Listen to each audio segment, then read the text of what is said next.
Quand on dit qu'on a un vrai groupe, on a un vrai groupe.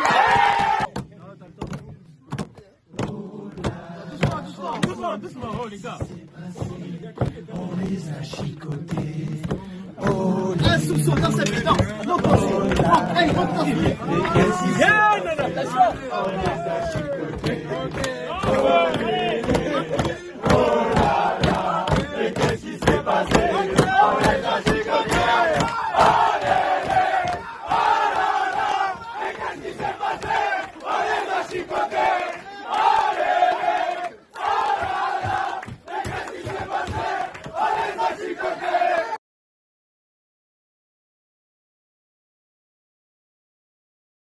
Salut à tous, c'est Sibo, j'espère que vous allez bien. On se retrouve pour une nouvelle vidéo débrief Racing Club de Lens, Football Club de Lorient, victoire du Racing sur le score de 4-1 au Stade Bollard de l'Hélice. C'était le match cotant pour la 32e journée de Ligue 1. Les amis, quand on dit qu'on a un vrai groupe, on a un groupe. Et bien évidemment, en parlant de ça, je dédicace bien évidemment mon groupe sur Messenger. Fun, humour, passion. Oshman Lucas, je te dédicace. Bien évidemment, je dédicace à tous ceux qui font partie du groupe. Vous êtes là les gars. Et on a beau, malheureusement, avec les cas de Covid, avec les blessures. Mais nos joueurs, quoi qu'il en soit, le groupe, quoi qu'il en soit, malheureusement les règles sanitaires, on a un vrai groupe. Et le coach l'a dit, bien évidemment. Et moi, comme je dis sur mes stories Instagram, évidemment vous le savez, j'étais confiant et serein du match. Et voilà la preuve de ce match. On va parler des statistiques de ce match. 44% possession de balle pour le Racing contre 56% possession de balle pour les Lorientais.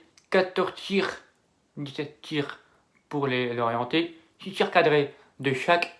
4 au fond du filet pour le Racing. 1 au fond des filets pour les Lorientais. 336 passes pour le Racing contre 536 passes pour les Lorientais. Bien évidemment, il n'y a eu pas de carton dans ce match. Les amis, la composition qui a été annoncée par Francaise, 3-4-1-2.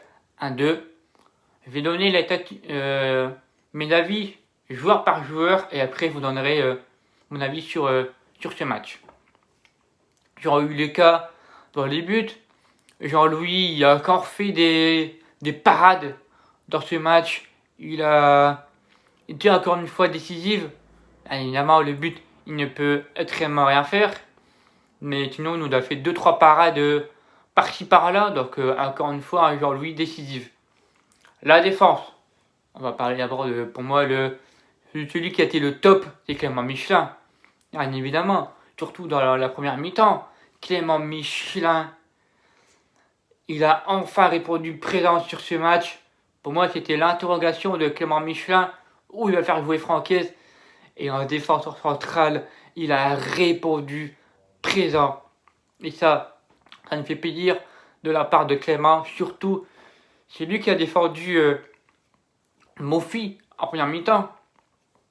Je pense évidemment le 1 contre 1 contre le cas. Et c'est lui qui pousse le ballon en corner. Je pense évidemment au penalty non sifflé de Lorient. Mais pour moi, il n'a pas penalty pour les Lorientais. Parce qu'on avait fait un live Instagram avec Hugo, que je te salue, mon pote, c'est un arbitre. Donc on a discuté avec lui, vous étiez présent sur Insta et on a donné notre avis. Et bien évidemment, Voitelier a fait le bon choix de ne pas siffler le penalty pour Lorient. Michelin, très gros match. Steven Fortes dans l'axe axial, c'est son vrai poste. Et encore une fois, il a été présent, mais malheureusement il s'est pris de vitesse en deuxième mi-temps. On a bien vu par l'Orienté quand il s'est rentré, mais sinon hormis ça il n'a pas eu beaucoup de grand chose à faire. Steven, malgré la rentrée de Kerbic, de Pierre Vermel avec Johan Missa, ben tu vois, c'est pas pris de vitesse. Et comme un Michelin, il était là. Même Jonathan Grady. Grady, je pense, à un match coteau, un match.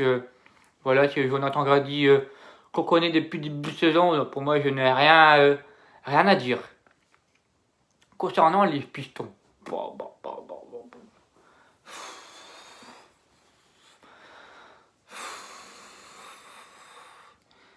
Les Pistons, j'ai trop chaud. J'ai trop chaud. Jonathan Klaus. Klaus, encore une masterclass. C'est. Lui, c'est. Lui, c'est trop. C'est trop son côté. Le but de jeu. Lui, il est à la réception du penalty de Jean. Déjà de une. De deux, il est au deuxième but du Racing. Et de trois, il est pour le troisième but de Calimendo. Et après, il y a une action à 9 minutes qu'on en parlera après. Donc, Klaus, il prouve encore. Mais il n'a pas été décisif. Mais il a encore été présent sur ce match. À gauche, Mathiadio Odara. Ben, je trouve que Mathiadio, c'est notre piton gauche. Et il confirme match après match. Pour moi, Mathiadio a très bon match. Il a failli marquer sur son deuxième but en Ligue 1 de la saison. Mais sinon, il a encore répondu présent. Donc, ça me fait plaisir. Le milieu de terrain, Douk, Cahu. Voilà, c'est. Voilà, Cahu, encore une fois, tenu la baraque. Il a récupéré des ballons. Hop, donné à Joe ou à Gaël. Chose qui a été faite. Doucouré, lui, c'est lui le meneur du milieu de terrain devant la défense. C'est lui le patron. C'est lui qui essaie de gêner l'adversaire et de récupérer des ballons pour donner directement revenir en défense, combiner avec la défense et jouer haut, chose que fait Francaise. Après, Gaël Kakuta, ça me fait plaisir qu'il soit décisif et avec des jeux techniques, tu vois, les petits ponts, les portements de jambes. Dans ces matchs, il y en a eu beaucoup. On s'est régalé. Voilà, ça me fait plaisir de voir Gaël comme ça et j'espère qu'il va confirmer dans les 10 derniers matchs restants. Ou les 5 matchs. Bref, vous m'avez compris, les amis. Et ensuite, l'attaque a commencé par Calimendo. Son but. La roulette, bien évidemment. Je pense aux fans de Calimendo FR. Team Calimendo FR. Je dédicace à toi, mon pote. Donc voilà, les amis. Calimendo a encore une fois décisive sur ce match. Bien évidemment, je pense à Amandine, Le Cahuzac. Voilà, donc voilà, les amis. Calimendo, il m'a fait plaisir sur ce match. Avec sa rapidité, sa vitesse. Et celui encore à la hauteur du deuxième but du Racing, qu'on va parler juste après. Et ensuite, bien évidemment, mon homme des matchs, Coco Jean. Donc voilà, c'est pour cela que vous avez vu en début de vidéo, Corentin Jean, qui est pour moi l'homme du match. Corentin Jean, à rapidité, hop, il provoque le penalty, il pousse le ballon, bim, le orienté, il est en retard. Donc penalty pour Coco. Et après, bien évidemment, il va marquer son but d'une magie, d'un beau jeu à 3 avec Klaus, Kali et Jean. Et puis voilà. À noter la première rentrée en jeu en Ligue 1, première apparition de Cheikh Traoré à la 67e minute de jeu et à la 85e minute de jeu, première apparition de Ansu So à la 85e minute de jeu qui fait son première apparition en Ligue 1. On va parler des faits du match. On va commencer par la première action du Racing. À la 9e minute de jeu, les amis, nous avons eu un coup franc de la part de côté gauche. Donc niveau poteau corner, mais encore plus avancé par Klaus. Et Klaus, il trouve en dehors de la surface de la réparation Clément Michelin qui fait un crochet et là qui frappe sur Dreyer qui fait une belle parade et ça revient sur Klaus Et Cloch il tente de faire une belle frappe comme elle vient et malheureusement ça part dans les tribunes. Il y avait 2-3 joueurs de la surface du Racing, mais je pense que Cloch pouvait frapper et il a fait une bonne décision, mais la trajectoire allait partir dans l'autre sens. Après il va y avoir à la 14e minute de jeu le penalty pour le Racing. Et là, ça vient de Cloch sur son côté. Et Corentin Jean, il fait une demande dans la profondeur. Il va chercher la balle, il pousse le ballon et l'orienté fait faute. Et à la 15e minute de jeu, penalty transformé par Gaël Kakuta. Voilà, le Racing mène 1-0. Et après, une fois que le Racing est mené au score, et les Lorientais vont pas lâcher. Et ils ont eu leur deuxième quart d'heure. Donc là, le deuxième quart d'heure, c'est les Lorientais qui ont pris au-dessus du Racing. C'est là où on voit que Jean-Louis a fait quelques parades. L'égalisation, évidemment, à la 29e minute de jeu par Mofi. Et là, on voit le corner frappé de Enyo Lefebvre. Et là, il est au premier poteau tout seul, Mofi, qui saute plus haut que la défense lensoise. Et malheureusement, Jean-Louis ne peut extrêmement rien faire. Donc, égalisation de Mofi. Et ensuite, 3 minutes plus tard, il va y avoir l'action de Mofi qui va droit au but. Donc là, il fait ça démarre à la partie de la surface lensoise. Donc Mofi, ça va vers le but. Et t'as Michelin qui suit Mofi. Et pour moi, il n'y a pas penalty pour Lorient parce que Mofi, je pense qu'il soit il a dû glisser avec le ballon ou chose comme ça. Mais pour moi, jamais Michelin il touche Mofi. Je pense que c'est lui qui tombe en premier et Michelin il le touche. Donc pour moi, je vois pas en quoi il y aurait penalty pour l'orienter.